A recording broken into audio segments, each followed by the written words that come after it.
আজ আমরা রাম সেতু মুভি এক্সপ্লেন করব, যেটা 2022 সালে নির্মিত হয়েছে এবং এখানে অভিনয় করেছেন অক্ষয় কুমার এবং জ্যাকলিন ফার্নান্ডেজ ছাড়াও আরও রয়েছেন অনেকেই। তাহলে শুরু করা যাক। শুরু করার আগে যারা চ্যানেলটিকে সাবস্ক্রাইব করেনি তারা অবশ্যই চ্যানেলটিকে সাবস্ক্রাইব করে নেবে। গল্পের শুরু হয় 2007 সালে। আমরা দেখতে পাই অক্ষয় কুমার অভিনীত ডক্টর আর্জন কুলশ্রেষ্ঠ, যিনি ভারতের শীর্ষস্থানীয় আর্কিওলজিস্ট। তিনি একজন গবেষক, কিন্তু তার দৃষ্টিভঙ্গি একেবারেই নাস্তিক প্রকৃতির। ধর্মীয় কাহিনী, পুরাণ বা রামায়ণের মতো বিষয়গুলোকে তিনি গল্প মনে করেন। তার স্ত্রী গায়ত্রী অর্থাৎ নুসরাত ভারুচা একজন ধর্মবিশ্বাসী মহিলা। এই দম্পতির মাঝে প্রায়ই মতবিরোধী হয়।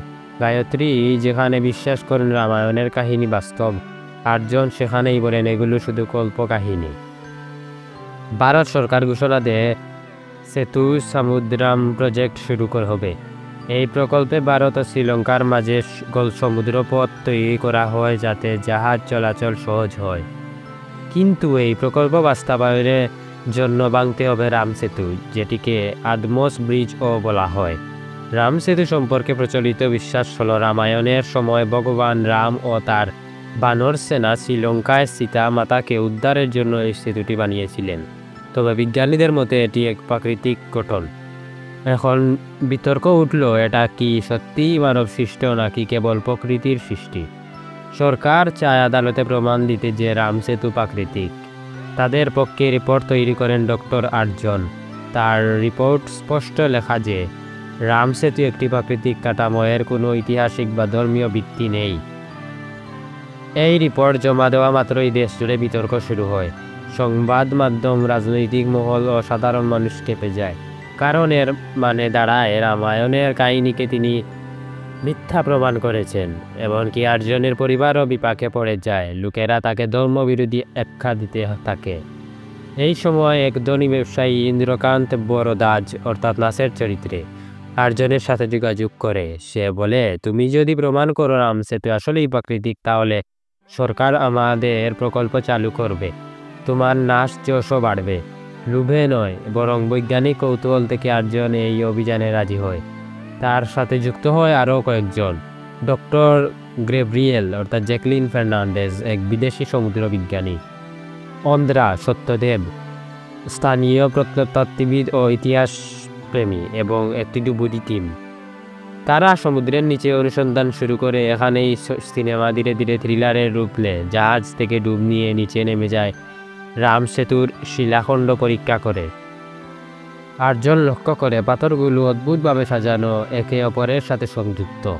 এমনকি কিছু পাথর অস্বাভাবিকভাবে পানিতে ভেসে থাকে, যা সাধারণ প্রকৃতির পাথরের পক্ষে অসম্ভব। তারা আরও কিছু ধ্বংসাবশেষ খুঁজে পায়, প্রাচীন শিলালিপি, লিপির টুকরো আর ভাসমান পাথরের প্রমাণ। এইসব আবিষ্কার আর্জনের বিশ্বাসকে নাড়িয়ে দেয়। সে সবসময় ভেবেছিল রাম সেতু প্রাকৃতিক, কিন্তু এখন প্রমাণ তার বিপরীতে যাচ্ছে। তবে ব্যবসায়ী ইন্দ্রকান্ত চায় এই প্রমাণ চাপা দিতে, কারণ যদি সত্য প্রকাশ পায় যে রাম সেতু মানব সৃষ্ট, তাহলে প্রকল্প চিরদিনের মতো বন্ধ হয়ে যাবে। ইন্দ্রকান্ত আর তার লোকজন ষড়যন্ত্র শুরু করে। গবেষণার সময় আর্জন ও তার দল হামলার মুখে পড়ে। তাদের পিছনে লেগে যায় ভাড়াটে সৈন্যরা। অন্ধ্রা আর গ্যাব্রিয়েলও বিপদে পড়ে। একটি চেঞ্জিং সিকোয়েন্সে তাদের প্রাণ নিতে পালাতে হয়। অবশেষে তারা এক গোপন নথি খুঁজে পায় শ্রীলঙ্কার এক প্রাচীন লাইব্রেরিতে। নথিতে স্পষ্ট উল্লেখ আছে রাম সেতু বানানো হয়েছিল ভগবান রাম ও তার বানর সেনার দ্বারা। পাথরের বিশেষ বৈশিষ্ট্য প্রমাণ করে যে এগুলি প্রাচীন মানব হস্তে বসানো। আর্জন এবার পুরোপুরি বুঝতে পারে যে যেটাকে কল্পকাহিনী ভেবেছিল সেটা একটি ইতিহাস। অবশেষে আর্জন সমস্ত প্রমাণ নিয়ে আদালতে হাজির হয়। সিনেমার ক্লাইম্যাক্স হয় এই গুড সিকোয়েন্সেই।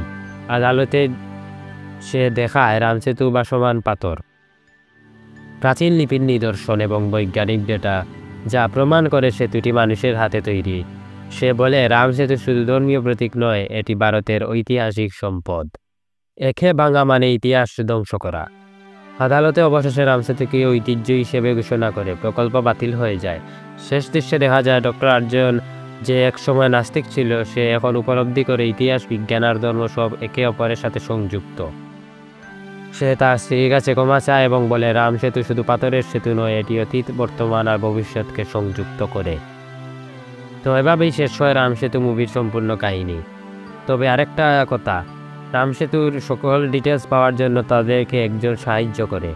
অবশেষে কিন্তু দেখা যায় যে সেই যে সাহায্য করে সেই হয়তো হনুমানের রূপ ছিল। সেটা আপনারা যদি মুভি দেখেন তাহলে অবশ্যই বুঝে যাবেন। তাহলে এই ছিল এক্সপ্লেইন। ভালো থাকবেন, সুস্থ থাকবেন এবং অবশ্যই চ্যানেলটিকে সাবস্ক্রাইব করবেন। ধন্যবাদ।